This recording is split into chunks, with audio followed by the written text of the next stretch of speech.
ဝက်ချံပေါက်ပြီဆိုရင်ဘယ်ခြေအနေဘယ်အဆင့်မှာစတင်ပြီးတော့ကုသမှုခံယူသင့်လဲဆိုတာကိုဒီနေ့မှာပြောပြပေးပါမယ်။ဝက်ချံဖြစ်ပြီဆိုရင်ကျွန်တော်ပထမအဆုံးအနေနဲ့အစီဘူးစားဝက်ချံ black hat white hat လေးအရင်ဆုံးဖြစ်တယ်။ပြီးလို့ရှိရင်နည်းနည်းပိုဆိုးလာပြီဆိုရင် pepule လို့ခေါ်တဲ့ရောင်ရမ်းဝက်ချံလေးတွေဖြစ်တယ်။ဒီထက်ပိုဆိုးလာရင်ပြည်တယ်ဝက်ချံ pustule လေးတွေဖြစ်တယ်။ဒီထက်ပိုဆိုးလာရင်တော့ပြည်တယ်အလုံးအကြီးတွေဖြစ်တဲ့ cyst ကြီးတွေဖြစ်လာတယ်။ဒီထက်ပိုဆိုးလာရင်တော့ကျွန်တော်တို့ကဝက်ချံအရန်ဆိုးတဲ့အဆင့်ဖြစ်တဲ့ nodulocystic acne လို့ခေါ်တဲ့ပြည်လုံးကြီးတွေရောပြီးတော့မအလုံးကြီးတွေရောနေတဲ့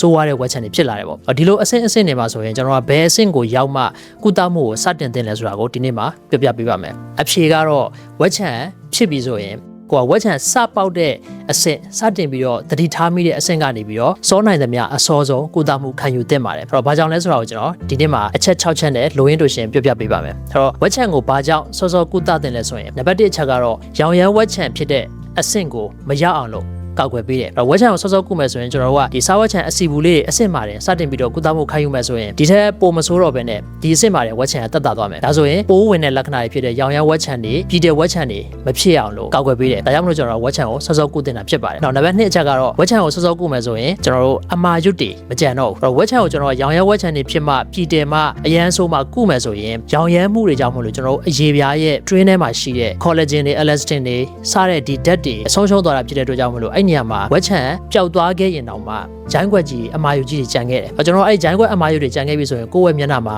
အရန်ရိုးဆိုးတဲ့ပြဿနာကိုခံစားရတယ်။တချို့ဆိုဒီအမာယုဂျိုင်းခွက်တွေကြောင့်မလို့လူတွေအနဲ့အတွေ့မခံချင်တာဒီလိုမျိုးအခြေအနေတွေတောင်ကျွန်တော်ဖြစ်တတ်တယ်။ဒါကြောင့်မလို့ဝက်ချံကိုစောစောကုမယ်ဆိုရင်ဒီလိုအမာယုတွေဂျိုင်းခွက်တွေမကြံအောင်လို့ကျွန်တော်ကောက်ွယ်ပေးတယ်။နောက်နံပါတ်3ချက်ကတော့အနီဆက်အမဲဆက်တွေမကြံတော့အောင်ကောက်ွယ်ပေးတယ်။အဲ့တော့ဝက်ချံကိုစောစောကုမယ်ဆိုရင်ခုနပြောသလိုပဲကျွန်တော်ရောင်ရမ်းဝက်ချံအဆင့်ရောက်မှကုသတာတက်ဆိုင်စောစောကုတာကအနီဆက်အမဲဆက်တွေကြံနိုင်တဲ့အလားအလာကိုအများကြီးရှော့ချပေးတယ်။ဒါကြောင့်မလို့ကျွန်တော်စောစောကုတင်တယ်။နောက်နံပါတ်4ချက်ကတော့ဆေးပြင်းတွေမတောက်ရတော့ဘူး။အဲ့တော့စောစောကုမယ်ဆိုရင်ကျွန်တော်တို့အိမ်မှာလည်းမိမိဘာသာကုသည်ဖြစ်စေဆေးကန်းကိုလာပြီးတော့ကုသည်ဖြစ်စေစောစောစီကုမယ်ဆိုရင်စားဝက်ချံအစီဘူးအဆင့်ပါတယ်ကွာတက်တာသွားမယ်ဆိုရင်ဆေးအပြင်းတွေပိုးသက်ဆေးအပြင်းတွေကျွန်တော်တောက်เสียမလိုဘဲနဲ့ဝက်ချံကတက်တာမှာဖြစ်တယ်။ဒါကြောင့်မလို့ဆေးပြင်းတွေလည်းကွာမတောက်ရတဲ့အတွက်ဆေးရဲ့ဒဏ်လည်းခံเสียမလိုတော့ဘူးပေါ့။နောက်နံပါတ်5အချက်ကတော့ပိုက်ဆံကုန်တက်တာ။အဲ့တော့စောစောကုရင်စောစောပြောက်မယ်မြန်မြန်ဆန်ဆန်ပြောက်မယ်။အဲ့တော့ကုသတဲ့အချိန်ကာလတိုလေကုန်ကြဆေးတက်တာလေ။နောက်စောစောကုလေဆေးပြင်းတွေဆေးအများကြီးမတုံးရတာဖြစ်တဲ့အတွက် treatment တွေဆိုလည်းအများကြီးမလုပ်ရတာဖြစ်တဲ့အတွက်ကြောင့်မလို့ကုန်ကြဆေးတက်တာလေ။ဒါအပြင်ကျွန်တော်တို့ကဝက်ချံပျောက်ပြီးနောက်ပိုင်းမှာကြံခဲ့တဲ့အနီဆက်အမဲဆက်တွေအမာယိုးချိုင်းခွက်တွေဒါတွေလည်းမကြံတော့တဲ့အတွက်ဒီပြဿနာတွေအတွက်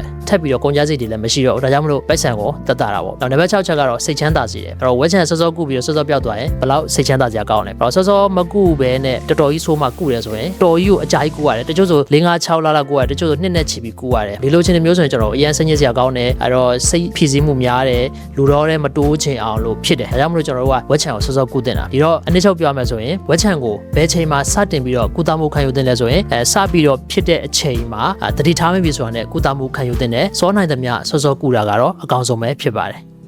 Auradem Clinic